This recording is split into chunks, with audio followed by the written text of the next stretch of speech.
La rentrée scolaire 2024-2025 est prévue pour démarrer le 16 septembre. À cet effet, la semaine qui précède est consacrée aux préparatifs au sein des écoles pour permettre un démarrage sans incident. Dans les zones entravées, les acteurs du système éducatif doivent s'apprêter pour assurer une année scolaire pleine de succès. C'est une école, notre école est un peu en retrait, c'est un peu dans un village de Coinvier, c'est en retrait, ce n'est pas au bord de la voie, c'est là, dans l'arrondissement de Ouedo. Il faut dire que la période de pré-rentrée, nous l'avons bien effectuée.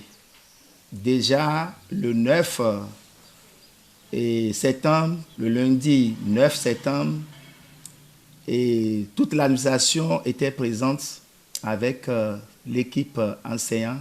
Avec l'équipe enseignante, nous avons accueilli beaucoup de parents d'élèves qui ont consacré à leurs devoirs. Ils sont venus inscrire leurs enfants dans notre établissement. Et il faut dire que le 9, là, les enfants étaient là pour apprêter les salles avec les enseignants. Et donc, tous les professeurs ont déjà leur emploi du temps et ils savent déjà, ils se préparent déjà, ils savent que déjà le 16 septembre, là, ils vont démarrer effectivement les cours. Donc, sur ce point-là, tout est déjà fait et les emplois du temps sont là. Et c'est ça que les apprenants, quand ils passent là, ils vont voir dans les classes pour savoir que déjà à partir du 16, ils ont tel ou tel cours. Depuis le lundi, nous avons commencé la pré-rentrée, l'inscription des apprenants, des nouveaux venus et aussi la programmation de nos activités pédagogiques pour la semaine prochaine. La rentrée, ça se prépare très bien ici.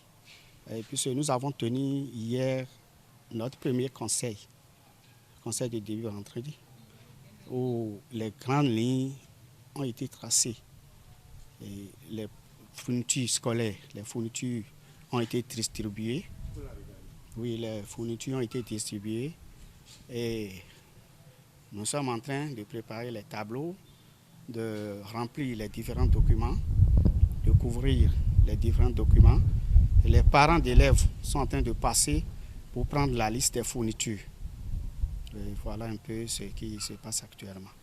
Oui, au primaire, la pré-rentrée s'est bien effectuée depuis le lundi 9, et que ce soit l'administration, les enseignants et quelques apprenants, puisque eux tous ne sont pas arrivés. Donc on a passé au nettoyage, on a tenu le premier conseil des maîtres, l'attribution des classes. Ils ont eu les fournitures, donc le nettoyage des classes aux alentours. Donc tout est fait prêt. Donc nous nous sommes fixés rendez-vous aujourd'hui aussi pour voir si le lundi 16 et à 8h, les cours doivent commencer. À l'école primaire publique de Oueto A, les enseignants sont limités par un effectif pléthorique dans certaines salles de classe. Seulement qu'il y a déjà trop d'effectifs, ce qui nous limite un peu dans l'accueil des nouveaux apprenants. Donc nous sommes obligés d'envoyer les parents dans d'autres écoles qui sont à proximité, parce qu'il y a déjà trop d'effectifs dans l'école. Tous les enfants ont droit d'aller à l'école, donc on prend comme on peut. Bon, ça n'influence pas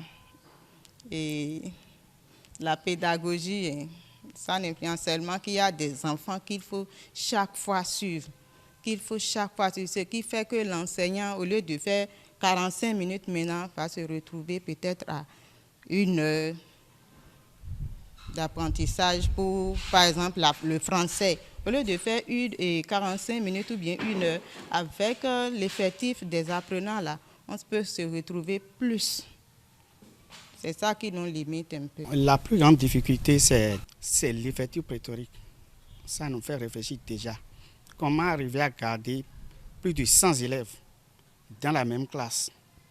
Quelles sont les stratégies qu'on peut mettre en œuvre pour faire maîtriser les cours à ces enfants? Ça nous fait réfléchir déjà. Et on est en train de réfléchir. Par exemple, au CE2, il y a plus de 100, il y a 108 environ. Et là, déjà, il y avait 2 CE1 l'année passée. Donc, comme le CED, l'effectif de CED dépasse déjà celui des 2 CE1, il a été décidé à ce que la maîtresse qui a gardé le CE1B l'année passée rejoigne le CE2. Et là, ils seront 2 au CE2. Maintenant, moi qui gardais le CE1A, je vais regrouper les 2 CE1 qui sont aussi proches de 100 déjà.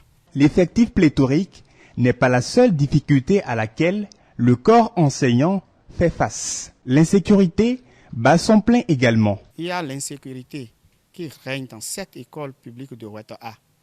Par exemple, à notre arrivée ici le lundi matin, il y a la porte de notre WC qui a été volée. Donc quand tu passes par hasard par ici, il y a des jeunes qui restent dans l'école. Dans la nuit profonde, il y a des gens qui rentrent dans l'école et qui sortent. On n'a pas un gardien. C'est clôturé à moitié. Il y a une partie qui n'est pas clôturée. C'est la devanture et les 2 côtés là qui sont clôturés. Chloé Célestin exhorte les autorités à divers niveaux à agir afin que ce problème d'insécurité soit résolu définitivement pour garantir une année scolaire épanouie, florissante. Là, nous exhortons les autorités à divers niveaux d'intervenir puisque la sécurité des élèves et de nous-mêmes enseignants compte beaucoup. Donc, on exhorte les autorités d'intervenir afin que la clôture soit bien faite. Et là, un gardien est aussi nécessaire. Les élèves sont invités à regagner les salles de classe dès le 16 septembre pour 9 mois de dur labeur. À l'endroit donc des apprenants, la rentrée commence le 16 septembre et donc il n'est pas question de penser qu'il faut flâner encore pendant une semaine avant de commencer par bien prendre les choses au sérieux. Il faudrait que les apprenants suivent en même temps les indications, les conseils que les professeurs vont donner à partir du 16 septembre là, pour mieux affronter le premier trimestre et aller donc de l'avant, le deuxième, le troisième et réussir brillamment.